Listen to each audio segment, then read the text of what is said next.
혹시 지금 이 순간에도 당신의 부모님이나 가까운 어르신이 그 한 통의 전화 때문에 평생 모은 소중한 자산을 잃을 위기에 처해 있을지도 모른다는 생각 해보셨나요? 수십 년간 땀 흘려 모아온 전 재산이 단 몇 분 만에 흔적도 없이 사라지는 현실은 더 이상 낯선 이야기가 아니죠. 보이스피싱은 단순히 뉴스 속 사건이 아니라 우리 주변에서 언제든 벌어질 수 있는 무서운 현실적인 위협이 되어 우리 삶을 파고들고 있습니다. 특히 60대 이상 어르신들은 이러한 범죄의 주요 표적이 되곤 하는데요. 왜 어르신들이 범죄자들의 가장 취약한 지점이 되는지, 그리고 그들이 가장 많이 당하는 대표적인 수법들은 무엇인지 오늘 이 시간을 통해 명확하게 짚어드리고자 합니다. 이 영상은 나와 내 가족, 그리고 우리 이웃의 소중한 삶을 지키기 위한 필수적인 정보가 될 겁니다. 부디 이야기에 귀 기울여 주시고 주변 어르신들에게도 꼭 전달해 주시길 간곡히 부탁드립니다. 그렇다면 도대체 보이스피싱 범죄자들은 유독 60대 이상 어르신들을 주된 표적으로 삼는 걸까요? 여기에는 여러 안타까운 이유들이 존재합니다.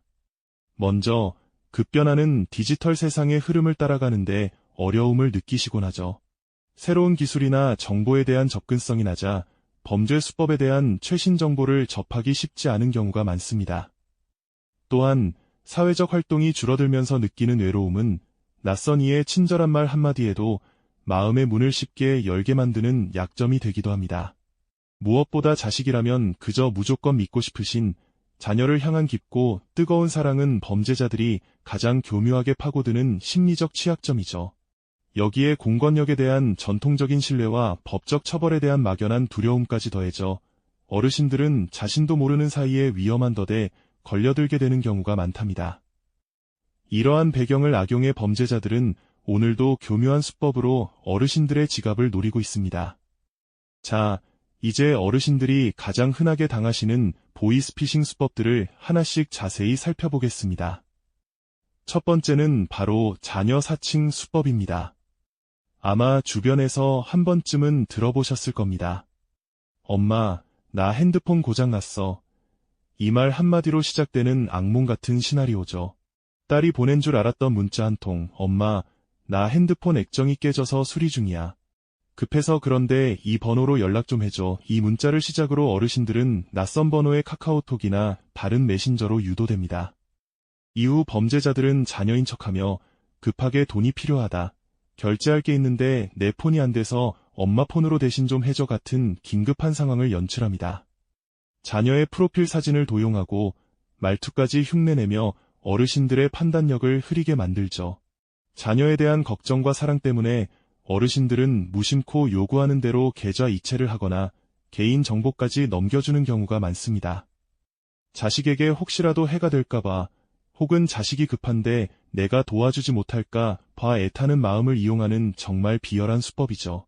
두 번째는 기관 사칭 수법입니다. 이 수법은 주로 검찰, 경찰, 금융감독원 등 믿음직한 공공기관의 이름을 앞세워 어르신들을 협박하고 두려움에 떨게 만드는 방식입니다. 당신 명의로 대포 통장이 개설되어 범죄에 연루되었습니다. 당신의 개인정보가 유출되어 수사에 협조해야 합니다. 이런 식의 권위적이고 위협적인 목소리로 전화를 걸어오죠. 어르신들은 평생을 성실하게 살아오신 분들이 많기에 갑작스러운 범죄 연루 소식에 큰 충격과 공포를 느끼게 됩니다. 범죄자들은 이러한 두려움과 혼란을 틈타 당신의 자산을 안전하게 보호해야 한다. 수사를 위해 모든 돈을 안전계좌로 옮겨야 한다며 이체를 유도합니다. 심지어는 이 사실을 다른 사람에게 알리면 수사에 방해가 되니 절대 비밀로 하라. 가족이나 주변의 도움을 요청할 기회마저 빼앗아 버리죠. 공권력에 대한 전통적인 신뢰와 법적 처벌에 대한 막연한 두려움을 교묘하게 이용하는 이 수법은 어르신들의 소중한 자산을 한순간에 앗아가는 무서운 함정입니다. 범죄자들은 철저하게 어르신들의 마음을 조종하며 이성적인 판단을 마비시키려 합니다. 이처럼 교묘한 수법들은 어르신들의 삶의 경험과 순수한 마음을 역이용하여 평생을 일궈온 소중한 자산을 노리고 있습니다. 앞서 살펴본 기관 사칭 수법이 공권력에 대한 신뢰와 법적 처벌에 대한 두려움을 교묘하게 이용했다면 이제는 어르신들의 또 다른 마음, 바로 경제적 어려움과 안정적인 삶에 대한 간절한 희망을 악용하는 수법을 이야기해 볼까 합니다. 바로 저금리 대출이나 정부 지원금을 미끼로 삼는 보이스피싱 수법이죠. 이 수법은 주로 생활고를 겪거나 노후 자금 마련에 대한 걱정이 깊은 어르신들에게 접근합니다. 특별 우대대출, 정부연금 개혁 보상금, 코로나19 긴급지원금 등 솔깃한 문구를 앞세워 문자를 보내거나 전화를 걸어오죠. 어려운 상황에서 한 줄기 빛처럼 느껴지는 제안의 어르신들은 자연스레 귀를 기울이게 됩니다. 범죄자들은 마치 금융기관 직원이나 정부 관계자인 양 친절하게 접근하여 지금 아니면 받을 수 없는 특별 혜택이라며 조급함을 유발합니다. 그리고는 대출을 받거나 지원금을 받기 위한 선수금, 수수료, 보증금 등의 명목으로 돈을 요구하거나 심지어는 심사를 위해 필요하다면서 어르신들의 개인정보를 빼내가기도 합니다. 처음에는 작은 금액으로 시작하지만 추가 서류 작업이 필요하다, 더 높은 한도를 위해 필요하다는 등의 핑계를 대며 계속해서 돈을 요구합니다. 경제적 절박함 속에서 희망을 붙잡고 있던 어르신들은 결국 모든 것을 잃고 망연자실하게 되죠. 한때의 희망이 배신감과 허탈감으로 변하는 순간 그 상실감은 이루 말할 수 없이 클 것입니다. 이처럼 보이스피싱은 어르신들의 다양한 취약점을 파고들어 교묘하게 진화하고 있습니다. 하지만 이러한 범죄에 맞설 가장 강력한 무기는 바로 암과 대비입니다. 그렇다면 우리는 어떻게 이 무서운 함정에서 벗어나 소중한 자산을 지킬 수 있을까요? 지금부터 보이스피싱을 예방하고 대처하는 핵심 원칙들을 명확히 알려드리겠습니다. 이것만 기억하시면 됩니다. 첫째, 모르는 전화나 문자는 무조건 의심하고 끊으세요.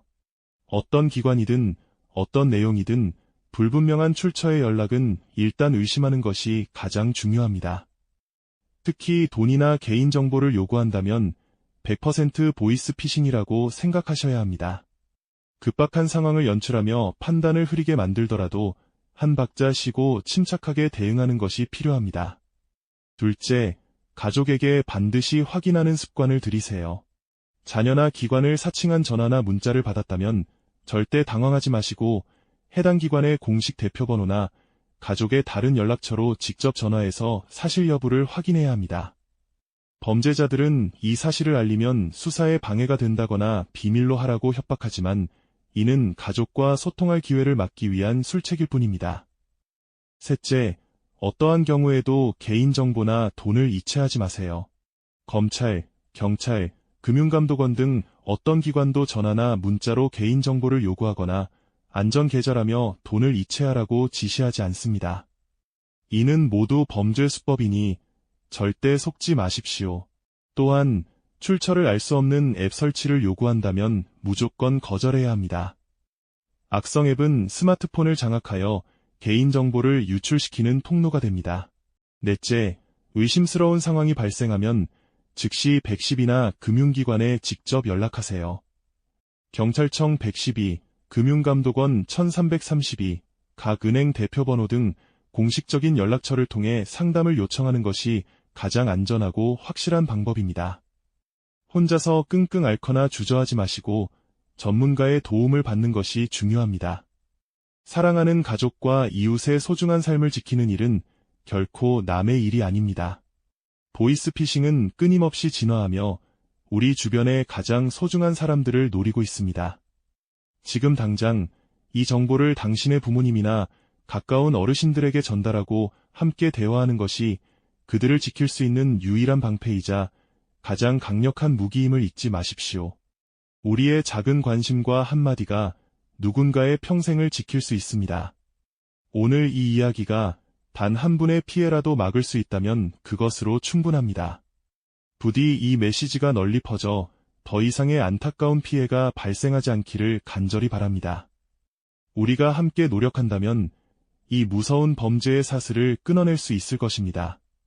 이 영상이 도움이 되셨다면 좋아요와 구독 부탁드립니다. 여러분의 응원이 제게 큰 힘이 됩니다. 다음 영상에서도 더 유용한 정보를 공유하겠습니다. 감사합니다.